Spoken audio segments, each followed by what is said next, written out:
Well, as you can see behind me, I got a nice mess on the ground. Did a lot of cutting today. It was a great day to get some deer habitat and deer bedding on the ground. I literally had deer waiting to get in this thing. This property has a lot of wide open spaces, so we need a lot more sunlight to the forest floor.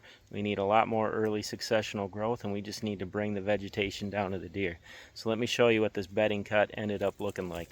All right, it's kind of the end of the day here. Got one more little cleanup project to do before I'm done, but you can see the shadows will be messing with me a little in this video, but hopefully you get the idea. That was the goal right there. Big old hole in the canopy. So on this property, the landowner actually did the logging himself. Every winter they take a load out of here. You can see there's some monster trees, but that helped me out a lot with this cutting. Those are some huge trees. But by getting those trees out of here, it made it very easy for me to come in and do the detail work. You can see it's still May, so actually maybe it's June 1st today. I think it is June 1st today. But we haven't really got a massive response yet. This was just logged last winter. But you can see I was able to take these residual trees and get them down and further punch a bigger hole in that canopy and start to encourage some woody growth. Because I mean, if you look at this, I mean, it's just literally mud forest floor. So we need more vegetation than what we're getting right now. So we need sunlight, and you can see the sunlight coming in here. So I did my best to get as many hinge cuts as I could. You can see the trees I had to work with, I was struggling with. I'm not confident that many of them will make it, but some of them will.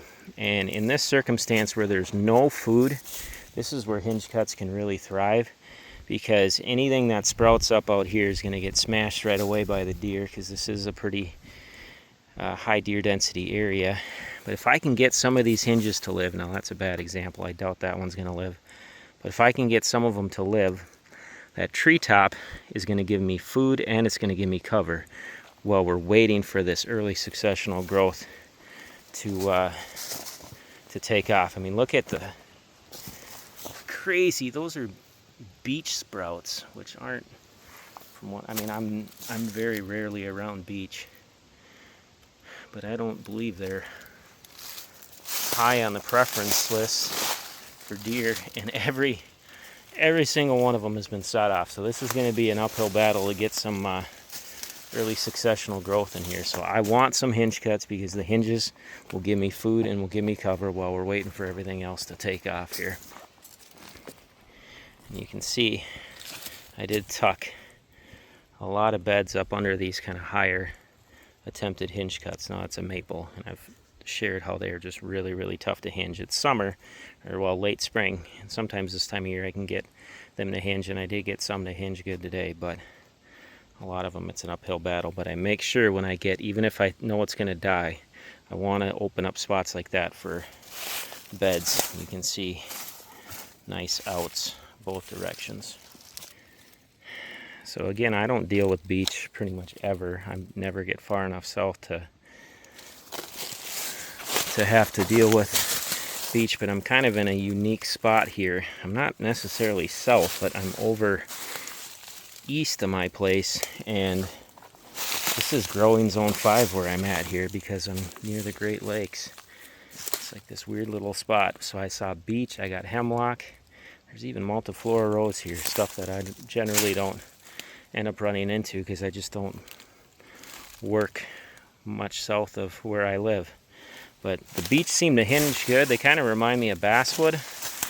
I mean, the basswood, I can get a good handful of them to live, so hopefully some of those beech will live and provide browse with the treetops. There's one right there. I mean, they splinter quite a bit, but some of them should make it. Normally I can get these hinges to hold if I have stuff to drop them on, and it really slows that descent. But trails working all throughout this cut. All right, now I'm kind of getting up into what's going to be the kind of the meat and potatoes of this cut. This is going to be the area I think that'll do the heavy lifting as far as bedding goes. Again, not a great hinge, but I always clean out those spots because they love bedding up either up against the trunks or up against these or up near or under these slightly canopied beds. So as I was working today back in here and I had a fawn, well, we saw the fawn out in the swamp. Then I thought he finally left and I bumped him near a different tree. And then right at the end of the day, I bumped him over there and finally he went up in here. So we'll see. Hopefully he was up in that little clump of trees, the last place I saw him. But that's one thing I don't talk about enough is this is going, if you have predation issues, creating security cover like this can be massively helpful when it comes to fawn recruitment. They did that study, MSU Deer Lab did that study on hinge cuts, and they actually showed, you would think in areas like this, people call them predator traps and say, oh man, you're just helping the predators out. Well, when they did their study on hinge cuts, they found that the predators actually avoided the hinge cut areas more often than the open forest. So these areas can really help with your fawns because there's tons of spots that they can just tuck up in and hide. And I know he's in here somewhere. Hopefully he just lays low. He would let me get 2-3 feet away from him before I'd see him, then he'd scare the poop out of me when he'd jump up. But he should be up in here somewhere. Last spot I saw him, I wasn't working anywhere near him. I just happened to walk over this direction. But this will really help with your fawning cover. So again, I mean, some of these are hinged. There's a good example of a bed. I got a bed tucked up in there, escape looking out that way, and then I basically just cut everything low so the deer could bump out here into kind of these main hubs. I love having these open spaces in the bedding areas. The deer really like them.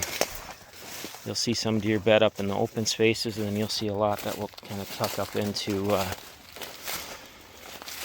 spots like this. You know, there we go, hinge tree, nice big. And that was a big old tree that was logged out of here, and then a bedding nook with multiple escapes. So it drops down right here into a marsh. I made sure to leave this edge open. I always want to leave these kinds of edges open for bucks to run during the rut. So this is wide open for them, but constantly was just tucking beds wherever I could, trying to make as much cover on this property as possible. And there's another bedroom right there. Okay hinge, but again, deer bed, and then boom, right out that way there's a whole cut where the deer can sneak out the back, and then still 2 good escapes. Usually get down in the bed looking out that way and looking out that way. These younger hard maples hinge pretty good. I'd assume that one's gonna live. You can see there's some meat to it. I mean, if you can get under about like 1/3 or 2/3 of the way through, that's pretty good. That might be about 3/4, but still think that one will make it. Again, another bedding nook, perfect little spot right there. You can kick out back that way. There's like 3 escapes on that one.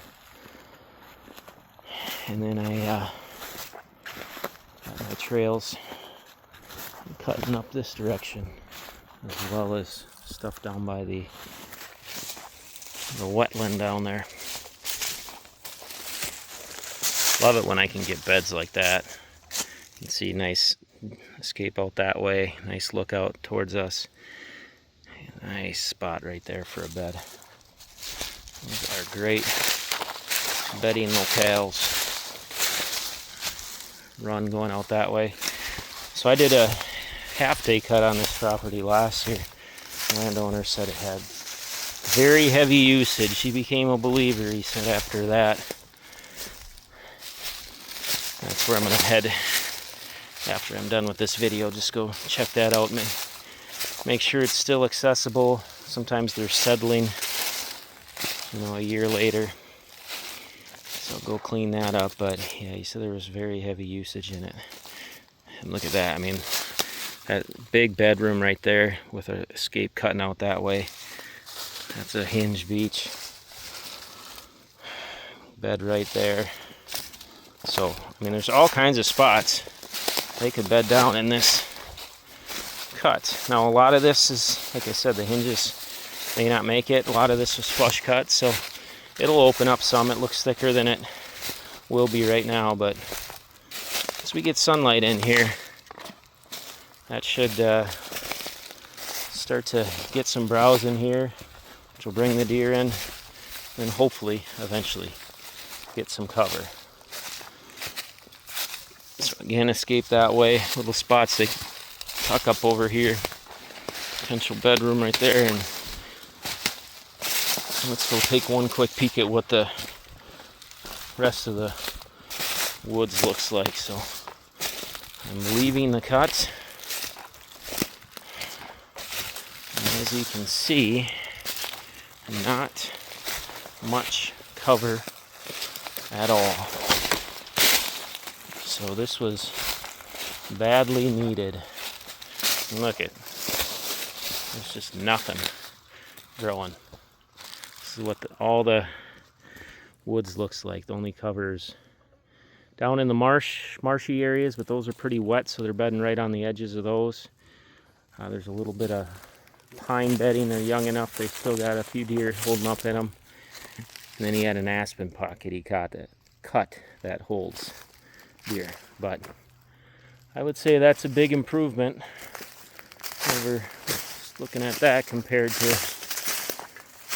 this big open hardwood. I'd take all that right there. Alright, that was the project for today. Time to go finish up. Alright, y'all take care. God bless.